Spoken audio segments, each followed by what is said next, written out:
When a financially challenged taxi company owner and driver possesses a lottery ticket worth $150 million, a seductive devil appears to ruin his future. In response, heaven sends a guardian angel who will change his life. In heaven, Holy Brother informs Victor, a guardian angel, that they have a soul they can't afford to lose. Curious, Victor wonders who the said soul is. So Holy Brother explains that the soul will be an exceptional man in the making. Meanwhile, in Inferno, Lucifer invites Veronica Flame, a devil, to dinner, and he relays that the public admires and loves a particular man. To disappoint them, he orders Veronica to corrupt him, much to the devil's delight. Excitedly, the devil asks what the man is like, and Lucifer reveals he's a taxi driver. This disappoints Veronica, for she believes the subject is a downgrade, but Lucifer begs to disagree. He clarifies that the taxi driver used to be a delinquent in his youth, which puts Veronica at ease. That day, Bull Webster picks up Frank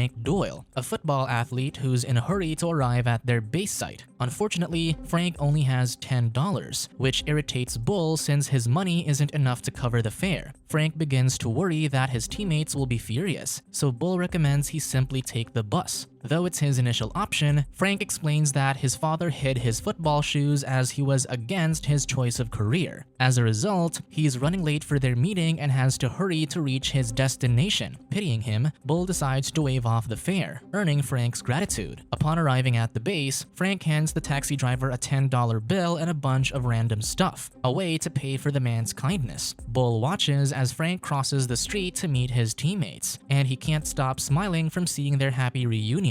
Then, he focuses his attention on the items Frank has given him, and he discovers an unusual ticket. After his shift, Bull goes home, and he's surprised to see an additional bowl on their dining table. Moreover, in the kitchen, his wife, Betty, is cooking a hearty stew, so he wonders if they have company. Betty reveals that their daughter, Candace, is back at home and is currently unpacking in her room. Once he heads to their daughter's room, Candace happily greets her father, but Bull doesn't share her enthusiasm as he resents her poor communication. Bull proceeds to reprimand her behavior, causing Candace's son to get startled. At first, Bull ignores the child's presence, but when he realizes that it's his grandson, he approaches the child with astonishment. The next day at work, Morrison, a representative of the huge financial holding company called the Spider Corporation, tries to convince Bull to accept their offer to buy their taxi company. However, Bull refuses, so Morrison reminds him of his inability to pay his mortgage, but the taxi driver remains firm on his decision. On the same day, Victor arrives on Earth by hitchhiking on a NASA spacecraft. By the evening, Veronica also arrives through the utility hole, and a drunk homeless man witnesses her unconventional entrance. Meanwhile, in Bull's residence, Arthur, his lawyer and friend, informs him that the loan he took was actually from the Spider Corporation. His revelation stuns Bull, especially since the company urged him to take a loan knowing he's deep in debt. According to Arthur, the company has used such a tactic to make them bankrupt and surrender their company. Bull starts to lose hope, so he asks Arthur what step he should take, but the lawyer only recommends that he pay the mortgage. The following morning, Bull goes to the Spider Corporation and meets Mr. Rockwood, the CEO, in hopes of negotiating his mortgage. However, the man proceeds to open Bull's file and uncover his delinquent past. While at it, he insults him for taking humble jobs, which Bull criticizes since Mr. Rockwood is keeping his enemies on file. Mr. Rockwood chastises him for accusing him of such, and he clarifies that he isn't his enemy but the Senate. Going straight to the point, Mr. Rockwood tells Bull that a mere taxi driver like him can't stop their corporation. Bull expresses his disappointment toward the man, especially since his corporation took advantage of his weakness. Back home, Bull tells Betty that his meeting with Mr. Rockwood didn't go well. Betty changes the subject by subtly pointing out that they have a visitor who happens to be Victor. Confused, Bull asks Betty about their visitor's identity, and his wife reveals that Victor has something to give him. With this information, Bull approaches Victor, and the guardian angel hands him a Bible as a gift. However, Bull thinks he's Mr. Rockwood's subordinate, so he grabs Victor and throws him out of his house. That day, Bull delivers a package to a hotel suite, but the receiver orders him to wait for her as she has to change. While Bull's waiting, a gush of wind enters the suite and opens the bathroom door. Out of curiosity, Bull peeps into the bathroom and becomes entranced by Veronica's beauty. Though Veronica leaves the bathroom, Bull's attention remains glued to the room, unaware that the woman has reached the receiving area. Veronica pretends that she's just arrived and expresses her excitement over her package, catching Bull off guard.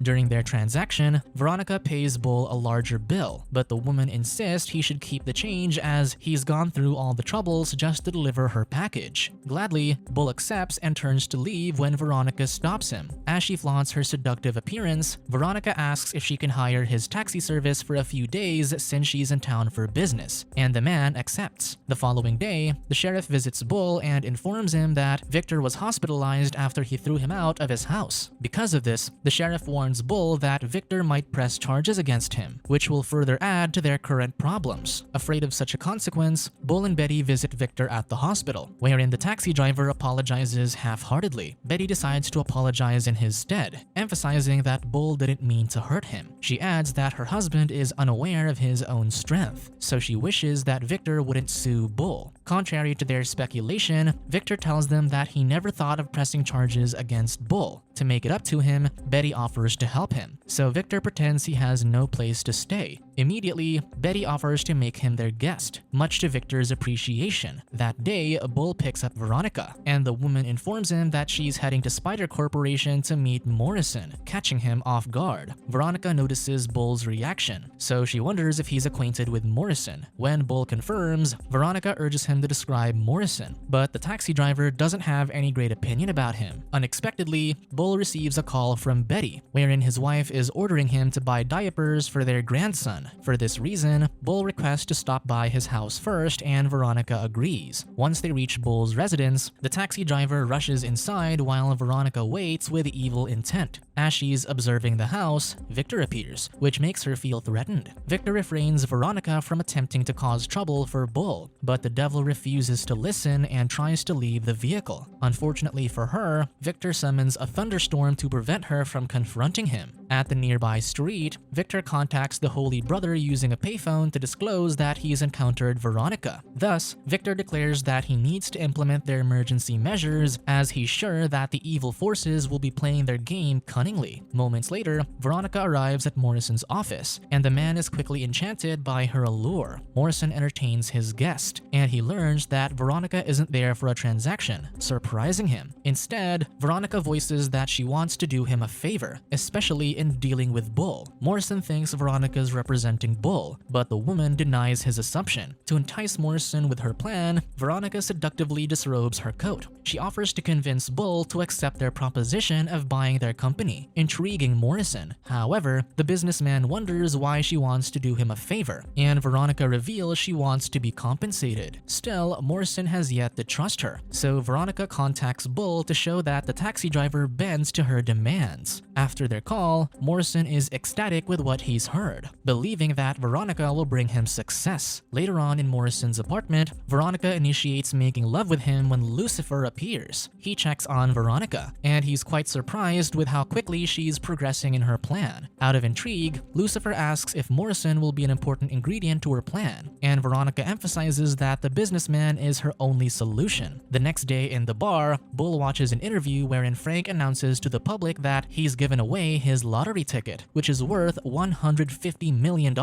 Upon learning of this, Bull immediately leaves the bar to retrieve the ticket in his residence. Unbeknownst to him, Veronica and Morrison are observing him, and the pair plans to steal the ticket from him. Back home, Bull looks for the ticket, but it's missing, so he calls for Betty. Similarly, Betty is nowhere to be found, so he inquires Victor about her whereabouts. Even Victor is clueless, but he shares that Betty left after receiving a phone call. As if it's on cue, Bull's telephone rings, urging him to answer it. The caller reveals that they've abducted Betty to extort the lottery ticket from him. Bull tries to appeal by saying that he can't find the ticket, but the caller doubts his words and threatens to kill Betty if he fails to surrender the ticket to them. When Bull resumes his search for the ticket, Victor answers a call from Holy Brother, and he reprimands the angel for hiding the ticket. In Victor's defense, he simply wants Bull to find the ticket with goodwill and generosity. However, the Holy Brother warns him that his interference might cost Betty's life. Once Victor realizes his mistake, he wants to take accountability for his actions, so he promises to fix the trouble. Now, Victor approaches Bull and admits that he's hidden the ticket, so the taxi driver proceeds to confront him. Threatened, Victor reveals that the ticket is concealed in his jacket, which has a fish logo, but Bull thinks he's referring to his Miami Dolphins jacket. Upstairs, Bull rummages through his clothes, but he finds the jacket missing. With Bull's rising temper, a scared Victor insists that he isn't lying and points out that the jacket was in the closet yesterday. Because Bull doubts him, Victor believes that Betty might have taken it to the cleaner, so he suggests they search for his wife. Bull confronts him on how they'll locate Betty, and Victor tells him that Veronica is the mastermind behind his wife's abduction. Shortly after, the pair arrives at the hotel where Veronica is staying, but the valet tells Bull that the woman canceled her taxi booking with him. As a replacement, he reveals that Veronica rented a luxurious Corvette convertible. To track her down, Bull takes Victor inside the hotel and checks the car registry. Returning to the taxi,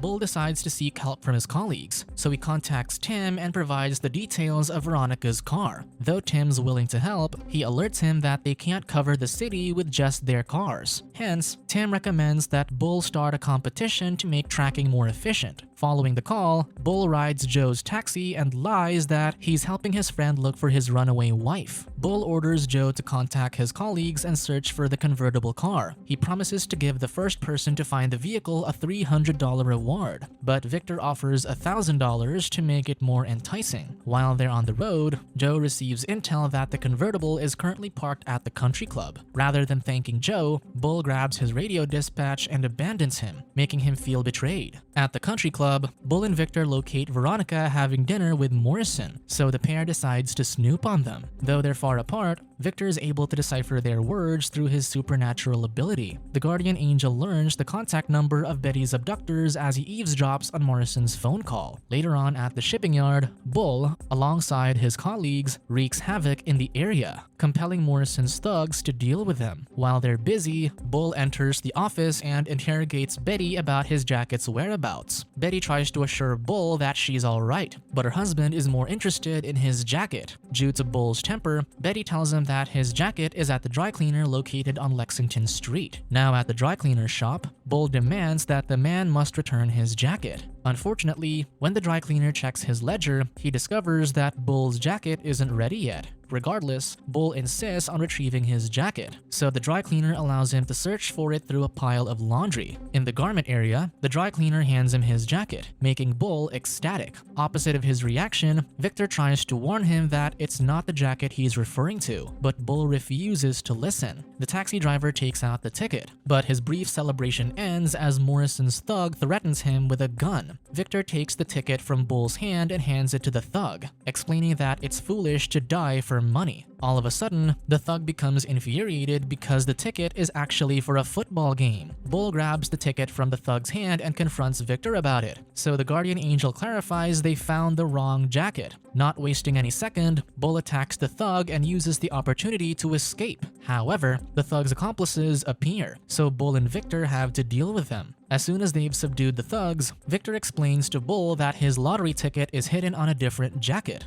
Bull doubts him, so Victor clarifies that the jacket has the same logo, but its remarkable characteristic is its various pockets. Using this information, Bull realizes that Victor is pertaining to his work jacket, so he quickly searches for Betty. Instead of checking on his wife, Bull grabs Betty and asks her about his work jacket's whereabouts. Threatened by his actions, Betty reveals that it's in their washing machine that was programmed to operate at 7:30 p.m. On their way home, Victor notices that Joe and his colleagues are following them, so Bull contacts Tim to provide a backup. In an abandoned lot, Joe feels victorious as he thinks they've cornered and outnumbered Bull. At the right moment, Bull's colleagues arrive in the area, which catches Joe off guard. Now that they're face to face, Bull orders his associates to attack their rivals. By the evening, Bull stops at the power station to power off their city's electricity as they only have 5 minutes left before the washing machine operates. this. Afterward, Bull returns home and rushes to their washing machine. He rummages through their laundry until he finds his work jacket. Finally, Bull retrieves the lottery ticket, but he can't confirm the winning combination due to the room's darkness. Without a choice, Bull approaches the window, and he becomes ecstatic that the lottery ticket is real. As he celebrates his win, Bull recognizes the convertible outside, worrying him. Once the electricity returns, he feels conflicted since Morrison has taken Victor hostage, and the businessman is demanding the ticket. As if she's summoned, Veronica appears, who threatens that they'll kill Victor if he doesn't hand them the ticket. Bull asks why they used Victor as a pawn, so Veronica reveals that they'll use him to blackmail him. Moreover, Veronica stresses that they can't just kill Bull, especially since numerous people know he won the lottery. Victor and Veronica exchange glances, and their souls proceed to leave their bodies to have a serious conversation. According to Veronica, if Bull chooses the lottery ticket and allows Morrison to kill Victor, she'll be victorious since her mission will be accomplished. During Bull's negotiation with Victor, the taxi driver surrenders the ticket, as he believes that life is incomparable with money. Veronica is frustrated knowing that she's failed to corrupt him, whereas Victor is victorious because Bull has chosen the right path. Now, the spiritual beings return to their mortal bodies, and Morrison orders Veronica to take the ticket. However, Veronica refuses, which confuses the businessman, so he demands an explanation. Already disheartened by what's transpired, Veronica abandons him, but he begs for her to stay as he's in love with her. While Morrison still begs Veronica, Bull approaches him from behind and punches him, knocking him cold. Following this, Victor receives a phone call from the Holy Brother, who criticizes his methods of dealing with Bull. He expresses his dismay that he resorted to and promoted trickery, thievery, and even brutality. As a result, the Holy Brother demotes him to becoming a human being, shocking him. Days later, with his wealth, Bull holds a grand opening ceremony for his new business, which is a taxi and limousine service. Afterward, Bull meets with Veronica, who's now working for him as the taxi manager after he's given her a second chance. Like her, Victor also works for Bull, where he manages the limousine services. Subscribe to watch more videos like this, turn on notifications and leave a like to help the channel out. Thank you for watching.